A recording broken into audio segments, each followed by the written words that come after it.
Praise God. ஒரு குட்டி story பார்க்கலாமா? இப்போ உங்களுக்கு ஒரு சிச்சுவேஷன் வருது. அந்த சிச்சுவேஷன்ல நீங்க ஒரு வேலையை செய்யணும். அது செய்யறதுக்கான எந்த நாலேஜுமே உங்களுக்கு இல்ல. அப்ப நீங்க என்ன பண்ணுவீங்க?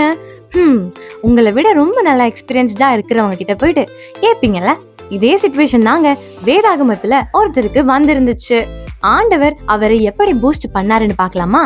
தேவனுக்கு விரோதமா பாவத்தில் இருந்த இஸ்ரவேல் மக்களுக்கு தீர்க்க தரிசனம் சொல்லணும்னு ஆண்டவர் எசேக்கியலுக்கு சொன்னது எசேக்கியல் 2வது அதிகாரத்துல பாக்கலாங்க.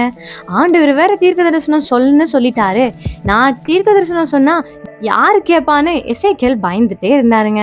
அப்போ ஆண்டவர் கலக வீட்டாராகிய அவர்கள் கேட்டாலும் சரி கேளாவிட்டாலும் சரி தங்களுக்குள்ளே ஒரு தீர்க்கதரிசி உண்டென்கிறதை அவர்கள் அறிய வேண்டும் அப்படின்னு 2வது அதிகாரம் 5வது வசனத்துல பார்க்கலாம். அது மட்டும் இல்லாம எசேக்கியேலை போல நாமளும் தைரியத்தை இழந்த சூழ்நிலையில எதுக்குமே யாருக்குமே பயப்படாம ஆண்டவர் கிட்ட கேட்கும்போது அவர் நிச்சயமா தைரியத்தையும் தயவையும் பாராட்ட உங்களுக்கும் எனக்கும் கண்டிப்பா உதவி செய்வாருங்க.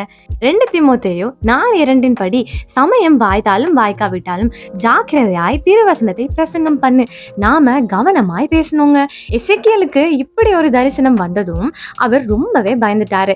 ஆனாலும் ஆவியானவர் அவரை அப்படியே விட்டுட்டு போகல. அவரை 5வது வசனத்துல சொன்னபடி மறுபடியும் 7வது வசனத்துல அழகா தைரியப்படுத்தினாருங்க. ஏசப்பா நம்ம கூட இருக்காருன்னா தேவனுடைய ஊழியத்தை செய்யும் போது நாம பயப்படவே கூடாதுங்க. ஆண்டவருக்காக நாம செய்கிற மினிஸ்ட்ரியில எத்தனை பேர் ஏற்றுக்கொண்டாங்க, எத்தனை பேர் ஏற்றுக்கொள்ளல, யாரெல்லாம் எதிர்த்து வர்றாங்க என்பது அவசியம் இல்லைங்க. நம்முடைய கடமையை கருத்தா கவனமா செய்யணும். அதுக்கும் மேல அவர் Jesus will do the rest. God bless you.